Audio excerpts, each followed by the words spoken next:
8 years of grief will change a man in ways he doesn't notice until something forces him to look in a mirror he wasn't expecting. My name is Bob Stephen. I'm 52 years old, I'm a civil engineer, and I've spent the last 8 years of my life attending to the parents of a woman who died on a cruise ship in the Caribbean on a Saturday afternoon in March, 14 years into our marriage. I have driven Walt Pearson to his cardiology appointments every other month. I have sat with June Pearson through 2 hip replacements and a bout of pneumonia that had us all holding our breath for a week. I have mowed their lawn in the Adena summers and shoveled their driveway in the Minneapolis winters and shown up for every birthday and holiday and ordinary Wednesday that required a presence. Because Walt and June lost their daughter, and I lost my wife, and we were each other's remaining proof that Laura Stephen had been real. I did this without resentment. I want to be clear about that. I did it because it was right, and because I loved those 2 people independent of the woman who connected us, and because grief, when you share it with people who are sharing it back, becomes something that is almost not bearable. That's too strong. Almost navigable. That was my life. Linden Hills, Minneapolis, the house on Lake Harriet Boulevard that Laura and I had picked out together, and that I had not sold because the selling of it felt for a long time like a second death. And then I went to Florence on a work project in June, and everything I thought I knew about the last 8 years came apart at a fountain in the Oltrarno neighborhood on a Monday afternoon. Monday, June 9th, 2:15 p.m., Florence, Italy. I had been in Florence for 4 hours. The project, a structural assessment for an American firm partnering with a Florentine developer on a restoration build, had brought Phil Norris and me over for a 10-day engagement. Phil is my colleague of 12 years, a good engineer and a better travel companion, the kind of man who finds the best local restaurant in any city within 48 hours of landing. We'd checked into a hotel on the south side of the Arno, dropped our bags and walked through the Oltrarno neighborhood toward Piazza Santo Spirito, because Phil had read something about it, and Phil's restaurant intelligence is never wrong. The piazza is a wide, irregular square, with a fountain in the center and a basilica on one end, and cafe tables spreading out from the surrounding buildings in the way of Italian public spaces that have been in continuous use for centuries. It was afternoon, warm, the particular golden quality of Tuscan June light that makes everything look like it's been slightly enhanced by someone who knows what they're doing. I was not looking for anything. I was looking at the architecture, occupational habit, genuine interest, the specific way the buildings around the piazza sat in relationship to each other. I had a coffee in my hand.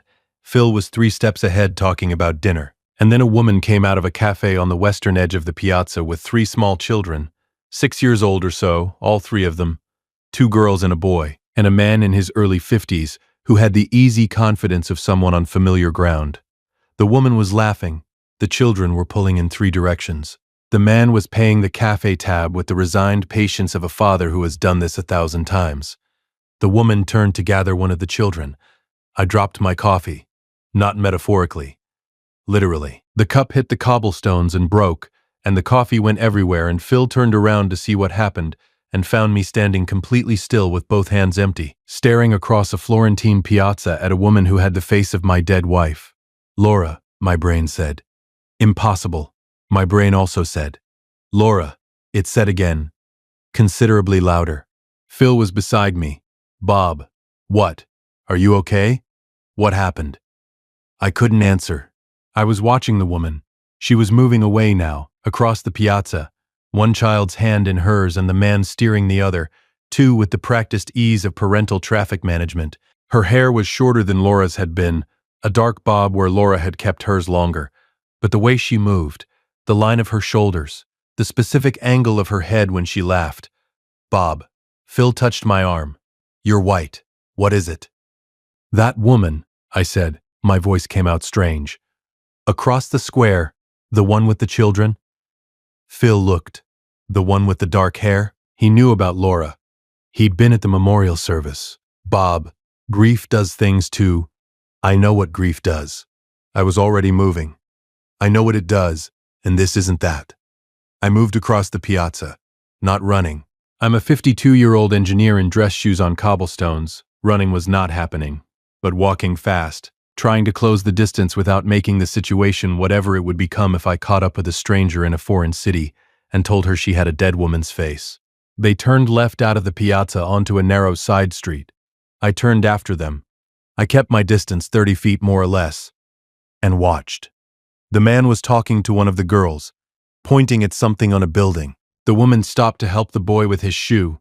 When she bent down, the angle of her neck, the way her hands moved, the specific impatience in the gesture that I had watched 1,000 times across a kitchen table in Linden Hills, Minneapolis. It's not possible, I thought. She died. The cruise line confirmed it. The death certificate exists. You filed it. Donna Hicks used it to close the estate. And yet here is a woman with your wife's face, bending over a child's shoe in Florence, Italy, on a Monday afternoon in June. I stopped walking, let them get further ahead, watched until they turned a corner and were gone. Stood in the narrow street. I didn't know it yet. Didn't know what I was going to find. Didn't know how long this had been happening. Didn't know what the next 10 days were going to require of me. I didn't know yet what it was going to feel like to walk back into Walt and June Pearson's house in Edina, Minnesota, with what I was about to learn.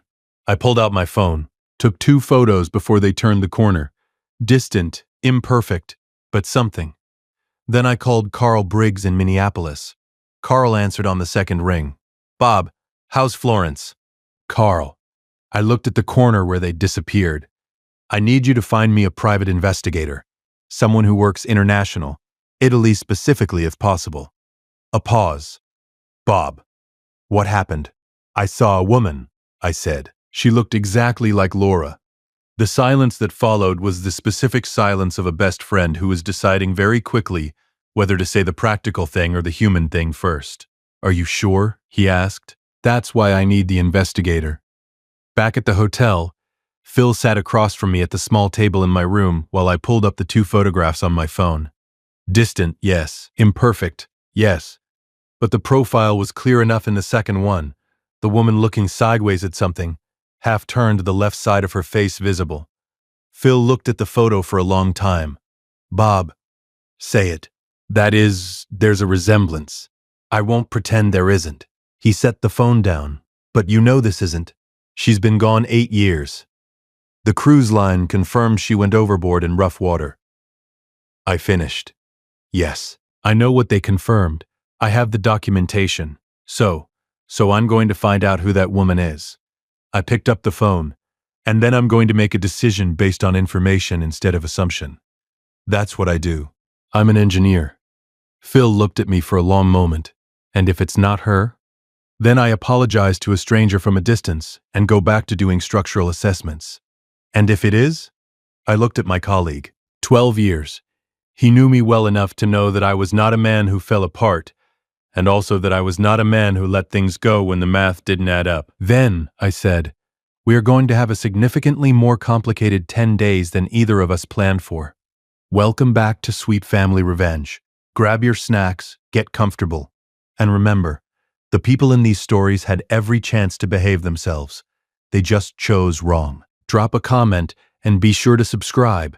You are going to want to be here for what comes next. Carl called back at 8 p.m. Florence time, noon in Minneapolis, with a name. Sal Mento, retired American investigator, 28 years with a Chicago firm, now operating out of Florence for the past 6 years, working for American and European clients on exactly the kind of cross-border personal investigation that my situation required.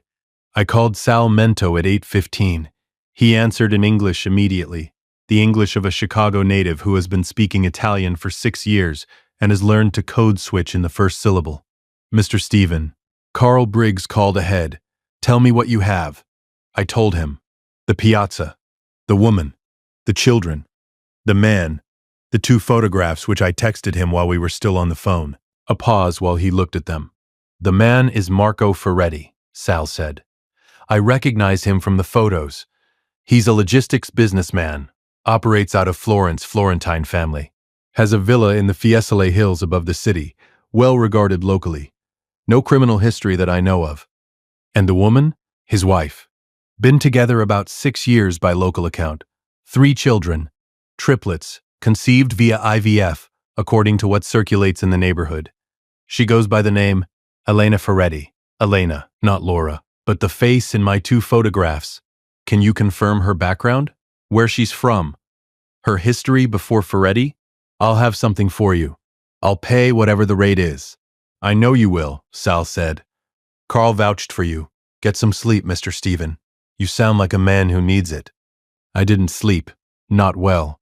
I lay in the Florence hotel and looked at the ceiling and thought about Laura, about the cruise, about the Coast Guard report.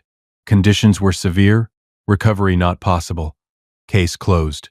About 8 years of Walt and June Pearson.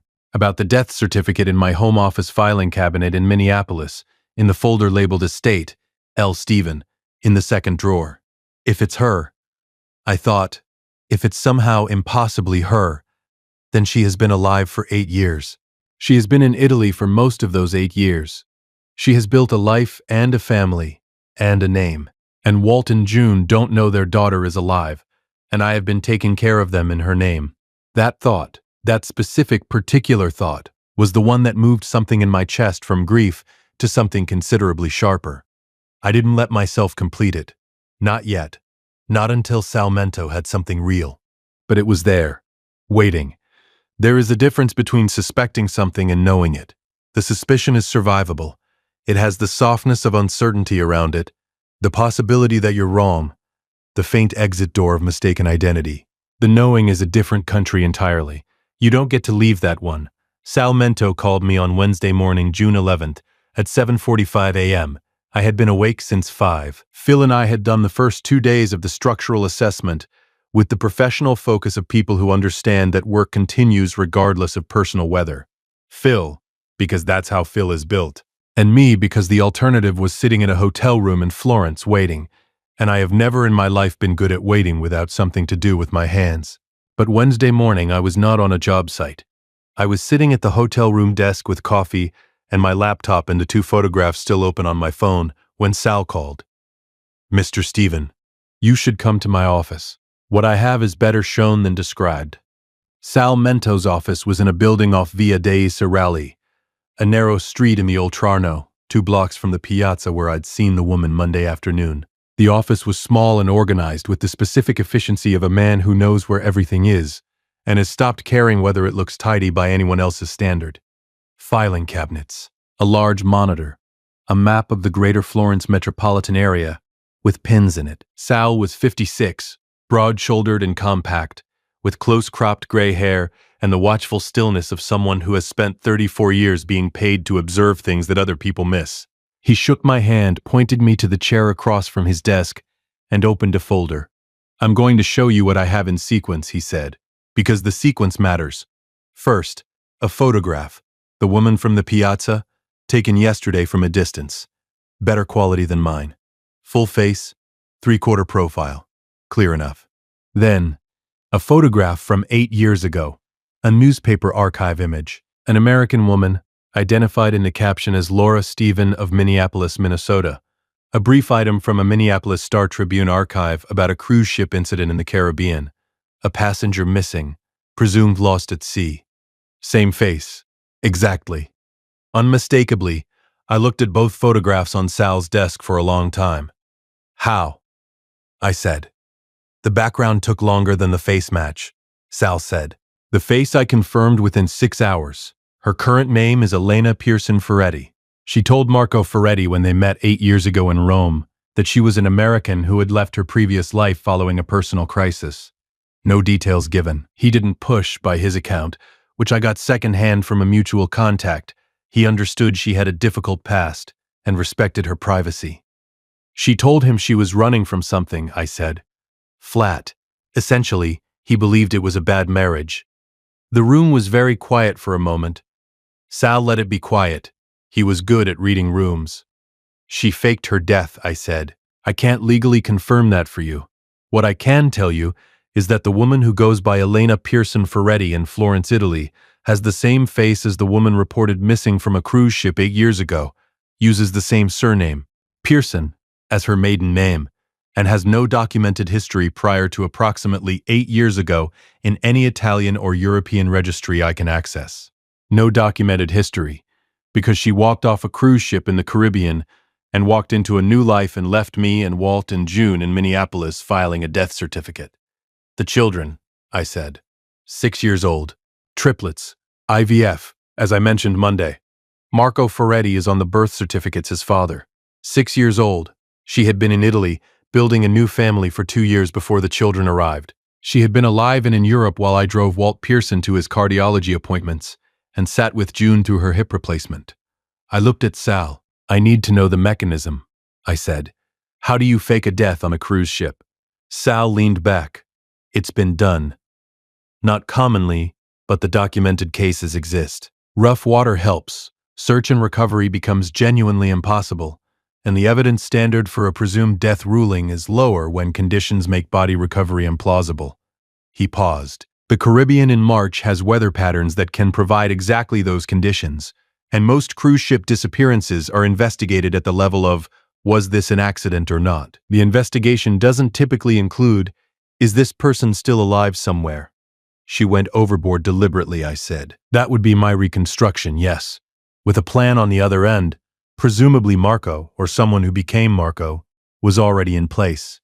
I stood up, walked to Sal's window, looked at the Via dei Serragli below, Florence doing its morning thing, the particular ordinary texture of a city going about its life while I stood in an investigator's office above it, discovering that my wife was alive and had been alive for 8 years. Walt and June, I thought. They think their daughter is dead. They have been grieving their daughter for 8 years. June cried at Laura's birthday every year. Walt kept a photograph on his desk.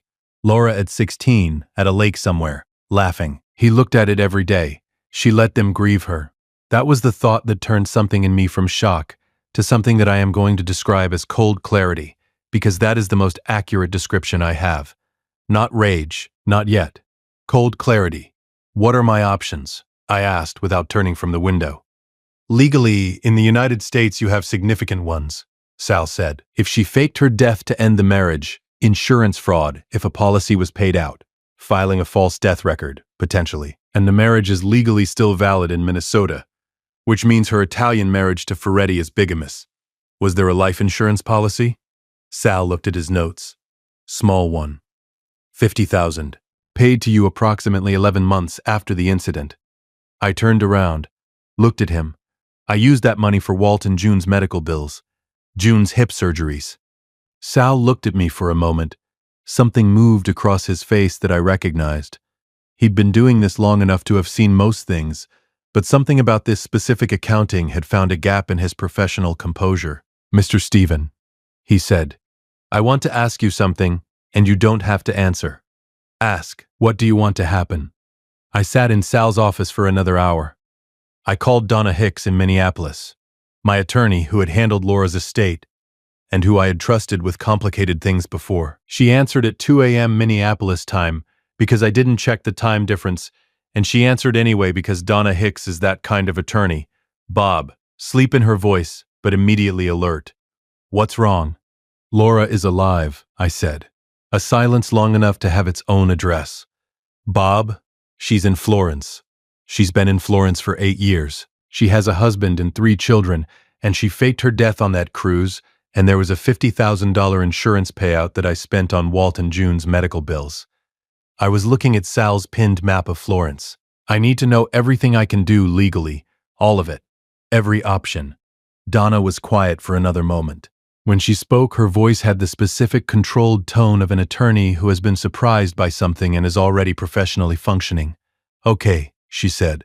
First, do not contact her. Do not confront her directly. Get everything documented before any contact happens. A pause. Is the investigator solid? Very. Good. Have him compile a full report. Photographs, timeline, the marriage records. Everything he can access. The insurance fraud alone is federal, Bob. The false death certificate is a felony in Minnesota. The bigamy is complicated because it's cross-jurisdictional, but it's not nothing. Another pause. And Bob, Walt and June, that's going to be, we need to think carefully about how. I know, Donna. I'll call you tomorrow at a reasonable hour. Call me whenever you need to. This is Bob. I'm sorry. I hung up, looked at Sal. The documentation, I said. How long to build a complete record? Give me 3 more days, Sal said. I want the marriage certificate, the birth records, photographs in context. The Italian records are accessible if you know where to look. He paused. There's one more thing. I didn't include it in the initial summary because I wanted to show you the core material first. Tell me. Sal turned to a second folder, opened it, placed a document in front of me. It was a photograph of a letter, handwritten, in English. The return address on the envelope, photographed separately, was a P.O. box in Rome, dated approximately 7 years ago, addressed to Walt and June Pearson, Edina, Minnesota. I found this through a contact who deals in estate document recovery, Sal said carefully. I won't explain the chain of custody in detail, but this letter was sent and never delivered. It was intercepted apparently before it reached your in-laws. By who, I can't say definitively. But the content, I read the letter. It was in Laura's handwriting. I knew her handwriting the way you know the sound of someone's voice. The loops. The specific way she formed the letter G. The letter said, Mom and Dad, I'm sorry. I'm alive. I needed to. I can't explain it all right now. Please don't look for me. I'll explain when I'm ready. I love you. L. 7 years ago. She had written to them. 7 years ago. 1 year after the cruise, 1 year into her Italian life, she had written a letter to her parents telling them she was alive. The letter never arrived. I didn't know it yet. Didn't know who had intercepted it, or why. Didn't know what the answer to that question was going to do to the story I thought I was already in the middle of. I didn't know that the most complicated part of what I was about to do wasn't going to be the law, or the confrontation, or even Walt and June. It was going to be what I found when I looked at that letter and asked a question I hadn't thought to ask yet. Why did she leave? If you've been listening for a while and want stories like this to keep coming, hit that like button and subscribe. 97% of people never do, but it's what keeps this whole thing running. So, thank you. For real. Now, let's finish this.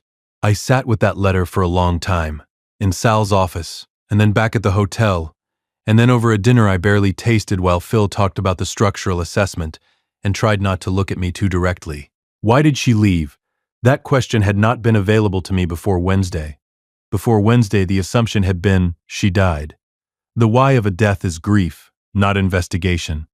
But this wasn't an accident. This was a decision. Laura Stephen had stood on a cruise ship in rough Caribbean water in March, 14 years into a marriage, and made a decision to go into that water and not come back. And then she had surfaced somewhere else and built a new life. And 1 year later, she had written a letter to her parents telling them she was alive.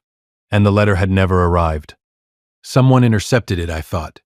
Someone between Laura's P.O. box in Rome and Walt and June's house in Edina. Someone who had reason to ensure that Walt and June Pearson never learned their daughter was alive, who had access to their mail. I thought about 8 years of showing up in Edina, of the house on their street, of the neighbors I knew by name, of the one person who had been consistently present, not as consistently as me, but present, in the years since Laura's death, who had expressed opinions about how Walt and June should be managing their affairs that I had never fully examined. I didn't want to finish that thought yet, not until I had something more than a thought. But it was there, the shape of it, and it changed the story I was in. The hardest conversations are never the ones you plan. The ones you plan you can prepare for. You know the terrain, you've rehearsed the geography, you've decided where you're going to stand. The hardest conversations are the ones that arrive when you're already in the middle of something else and have no time to arrange your face. I did not plan to confront Laura Stephen in Florence. I planned to document, file, and handle it from Minneapolis through attorneys and legal channels, and the clean machinery of consequence that operates better from a distance than from 30 feet away in a narrow Italian street. That was the plan. Then Sal called me on Thursday morning and said, "She's in the Boboli Gardens with the children. Ferretti's at a meeting until 3. If you want to be somewhere, she might be alone, or as alone as a woman with 3 6-year-olds can be. Today's the window." I sat with that for approximately 4 minutes. Then I put on my jacket and went to the Boboli Gardens. Thursday, June 12th, 11:15 a.m. The Boboli Gardens are behind the Pitti Palace on the south side of the Arno, terraced formal, the kind of green space that has been maintained by people who take maintenance seriously for 500 years. In June, in the morning, before the afternoon tourist wave, it has a quality of quiet that cities don't usually produce. I found her on a bench near the Upper Neptune fountain, watching all 3 children chase pigeons with the resigned attention of a parent, who has decided that pigeon chasing is an acceptable activity for the next 15 minutes. She was in jeans and a light jacket, the dark bob. Laura's posture, Laura's way of tilting her head. I sat down on the bench beside her. She didn't look at me immediately. Then she did. And the specific absolute stillness that came over her face was the confirmation that no photograph had yet provided in the same way. The stillness of a woman looking at a man she had left for dead 8 years ago. Bob, she said. Laura, I said. The children were still chasing pigeons, 3 6-year-olds, unaware. The fountain behind us, the Florence morning doing its indifferent, beautiful thing. How? She stopped, looked at the children, looked back at me. How long have you been here? Since Monday, I was here for work. I saw you in the piazza. I looked at her directly. I've spent 3 days with a private investigator confirming what my eyes already told me. She closed her eyes briefly, then opened them. Whatever she was feeling, and I was watching her face with the specific attention of a man who had spent 14 years learning to read it. It was complicated. Not simple guilt, not simple fear, something older and more knotted than either. I know, she said quietly. I know there's nothing I know what this looks like. Tell me why, I said, not angry. The cold clarity from Wednesday was still holding. Not the explanation, the reason, the actual reason. She looked at the children. One of the girls had caught a pigeon, apparently, and was holding it with the triumphant expression of a 6-year-old who has accomplished something significant. The pigeon was deeply unimpressed. I was going to die, Laura said. I waited. Not the way you think. I wasn't suicidal. I was diagnosed. Before the cruise. 3 weeks before. She kept her eyes on the children. Ovarian cancer. Stage 3. The prognosis, the doctor in Minneapolis told me there was a reasonable chance of treatment success, but the treatment itself was going to be, the word he used was brutal. And I sat with that for 3 weeks and She stopped. Gathered something. I couldn't do it. Not couldn't. I decided not to. I decided I didn't want the brutal treatment and the odds and the watching everyone I loved watch me go through it. My mother had done it. You know what June went through with her cancer in 2004, before we were married. I'd watched that. I decided I would rather disappear than put my family through that. So you staged your death, I said. I had a plan. I'd been thinking about it for 2 weeks. I'd met Marco at a conference 3 months earlier. We had been in contact. I called him from the ship and told him what I'd decided. He said he'd meet me in Rome. She paused. I know what that sounds like. It sounds like an affair, I said. It was. I'm not going to pretend it wasn't. She looked at me finally. I'm sorry, Bob, for all of it. For what I did to you, and for what I did to my parents, and for the insurance, and all of it. I have been sorry for 8 years. Then why didn't you tell them? I asked. Your parents. You wrote them a letter 7 years ago. It never arrived. She stared at me. You know about the letter? Never delivered. Who had access to your parents' mail, Laura? Who was managing their household while I was taking care of the medical appointments? The silence that followed was very long. My cousin, she said quietly. Dana. Dana Pearson, Laura's cousin on Walt's side. I knew her, had known her for 14 years of marriage and 8 years of widowhood. A woman in her late 40s who lived 40 minutes from Walt and June, in Eden Prairie, who came around regularly, who had inserted herself into the management of Walt and June's affairs with the specific helpfulness of a person who expects helpfulness to be repaid. I had never liked Dana. I had attributed this to personality friction and let it go.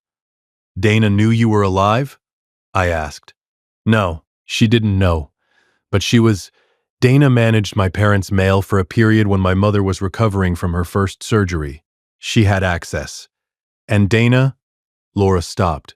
Dana had always wanted to be the primary family. When I was alive, I was in the way of that. When I was dead, she intercepted the letter. I can't prove it. I can try. Something in her face that was, despite everything, still recognizable. The specific expression she made when she was about to say something she'd been carrying for a long time. My parents think I'm dead, she said. Bob, my mother is 75. My father has a heart condition. If they find out, I don't know what. Laura. I looked at her steadily. They have been grieving you for 8 years. June cried at your birthday every year. Walt has your photograph on his desk. He looks at it every day. I paused. They deserve to know their daughter is alive. Whatever it costs. The children were coming back now. The pigeon released. Attention redirected. 6-year-olds approaching with the energy of people who have successfully hunted and are ready for lunch. Mama, the boy, coming to her side, looking at me with the open assessment of a small child encountering a stranger. Chie, who is this? Laura looked at her son, then at me. E un vecchio amico, she said softly. An old friend. I flew back to Minneapolis on Sunday, June 15th. Sal's complete documentation was in my email. Photographs, records, the letter, the timeline, all of it organized into a file that Donna Hicks was already reviewing by the time my plane landed. Phil had come home 2 days earlier. He'd left on Friday morning with a handshake and the specific tact of a man who understands when something has moved beyond what a colleague can be present for. Donna met me at my office Monday morning, June 16th. We sat across from each other with coffee and the documentation and the long, careful discussion of a person who has been through something irrevocable and is now making decisions about what happens next. The insurance fraud is prosecutable, but the statute of limitations complicates it, Donna said. The false death certificate is a stronger case.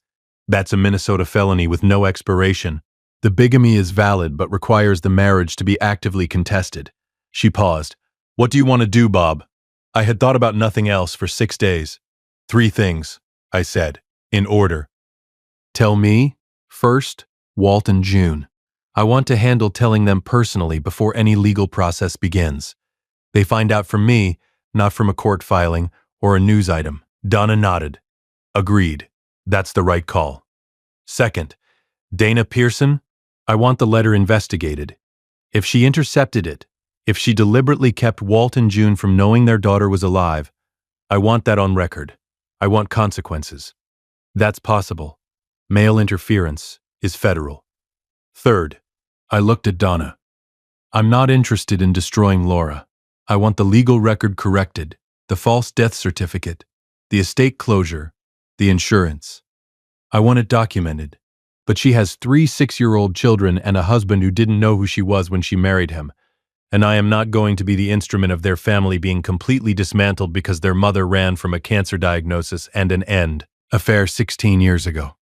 Donna looked at me for a long moment. That's very measured, she said. I've had 6 days. What about you and her? The marriage is technically. I want a legal dissolution. Clean.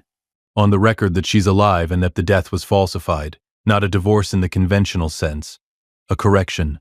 The record reflecting the truth. And the in-laws' expenses. The medical bills I covered with the insurance money. I want that repaid. Not to me specifically. To Walt and June's care fund. As restitution. Donna wrote everything down. Looked up. Bob, can I ask you something personal? Sure. How are you? I thought about that. About the bench in the Bobley Gardens. About the child asking Chie and Laura saying an old friend. About the photograph on Walt's desk that I had looked at on 200 Adina visits and that had been, all along, a photograph of a living woman. I'm adjusting, I said. The grief I've been carrying for 8 years was real. The loss was real. The fact that the person isn't dead doesn't undo the experience of believing she was. I picked up the coffee. But I'm okay, Donna. I'm clearer than I've been in a long time, which is a strange thing to say about the week I found out my dead wife is alive in Italy. Donna almost smiled. It's a strange situation. Profoundly. I went to Walt and June's house in Adina on Wednesday, June 18th. I had called ahead and asked if I could come for dinner. June had said, of course, come at 6. She'd make something. The ordinary cadence of 8 years of showing up. I sat at their kitchen table, the same table where I'd had 100 dinners, where June's china cabinet was visible in the dining room, where Walt's medications were in the little organizer on the counter that I'd helped them set up. And I told them what I knew. I told them carefully, in sequence, starting with Florence and working forward and backward both. I gave them the documentation because Walt is an engineer's father and needs to see things on paper before they become real to him. I held June's hand when she started crying because there was no preparing for this, and there was no good way to do it, and holding her hand was the thing that was available. Walt didn't speak for a long time after I finished. He sat at his kitchen table looking at the photograph of Laura in the piazza that Sal had taken, the one that showed her face clearly, laughing at one of the children. His daughter's face. His daughter, alive, in Florence. She's really alive, he said. Yes. She's been alive the whole... Yes. June was holding the photograph now, looking at it the way people look at things they have needed for a long time. My baby, she said softly. Not angry. Not yet. Just the uncontrollable primary thing of a mother whose child is not dead. Walt looked at me across the table. 80 years old, Walt Pearson, with the face of a man who has just had 8 years of a particular geography removed from under him. What happens now? He asked. That's up to you, I said. And up to Laura. I've opened the door. What goes through it, that's between you and your daughter. Walt nodded slowly, looked at the table, then at me. 8 years, he said. You've been here for 8 years. After we thought she was. Yes, you didn't have to do that. Your family, Walt. That didn't change. He was quiet for a moment. Then he reached across the table and put his hand over mine briefly, the way old men show things they don't have words for, and then picked up his coffee. We're going to need your attorney's number, he said. We're going to want to contact Laura. I'll give it to you tonight. Laura and Walt and June spoke by video call. Donna arranged it and Sal facilitated from the Florence end. On Friday, June 20th. I was not present for that call. That was not my conversation to be in. What June told me afterward when I stopped by the Adina house on Saturday was that it had been hard, and it had been real, and that Laura had cried for most of it, and that Walt had said very little except, at the end, "You're my daughter." That doesn't stop. June held my hand at the kitchen table on Saturday and said, she told us about the diagnosis, the cancer. Bob, she was so afraid. I know, I said. She should have told you. Yes, she should have. June looked at her hands. She came back to us because you went and found her. She would have let us keep thinking she was gone. She paused. You gave us our daughter back. I looked at this woman, 75 years old. 2 hip replacements. The pneumonia. 8 years of a grief that had been, it turned out, unnecessary, built on a choice her daughter had made in a moment of fear and run from ever since. I went to Florence for work, I said. She was just there. Bob. June looked at me directly. Don't do that. Don't minimize it. You found her. You documented it. You came home and you told us yourself because you knew we deserved to hear it from you. She squeezed my hand. That's who you are. I didn't say anything. There wasn't anything to say. Dana Pearson. The investigation into the intercepted letter took Donna Hicks and a federal mail examiner 6 weeks. The conclusion. Dana had, during the period she managed Walt and June's mail following June's first surgery, identified and withheld the letter from Rome. She had not destroyed it. She had kept it apparently the way some people keep leverage. And when Donna's investigator found it in a document box in Dana's Eden Prairie home during a consented search, it was still in its original envelope, unsealed, with Laura's handwriting on the front. Federal mail interference. Dana Pearson was charged, processed, and ultimately pled to a reduced count in exchange for a full account of her actions. The family chose not to pursue civil damages. What Walt said to Dana in private is not something I was present for, and not something he has described to me in detail. But Dana Pearson has not been to the Adina house since the investigation concluded, and Walt Pearson has not mentioned her name in my presence since. Laura's cancer, diagnosed 16 years ago, had resolved, discovered during a routine Italian medical exam 3 years into her Italian life, in remission, treated successfully abroad. She had been healthy for over a decade. She called me in August, the Minneapolis August, warm and clear, the lake visible from the back porch of the Lake Harriet Boulevard house. Bob. Laura. I know there isn't a version of sorry that... I know it doesn't cover what I... No, I said, it doesn't, but I hear it. A pause. My parents want me to come back for Christmas. To Minneapolis. To be there. That's between you and them. I wanted to know if that would... If you... Laura. I looked at the lake, August light on the water. Minneapolis doing its summer thing. I lived 8 years. It was a real life. Yours was too. We were married, and we weren't, and neither of those things completely cancels the other. I paused. Come to Minneapolis. See your parents. Let them have their daughter back.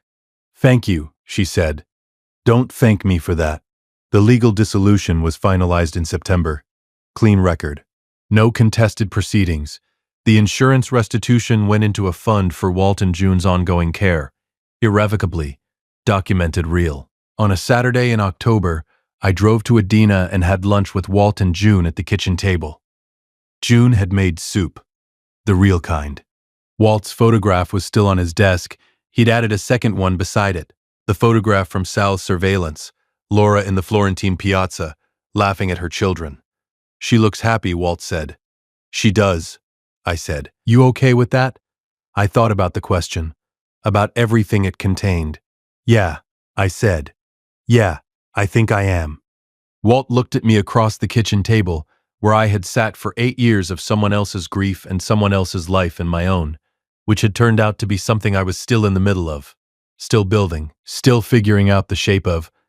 Good, he said. Now eat your soup. I ate my soup. Outside, the mini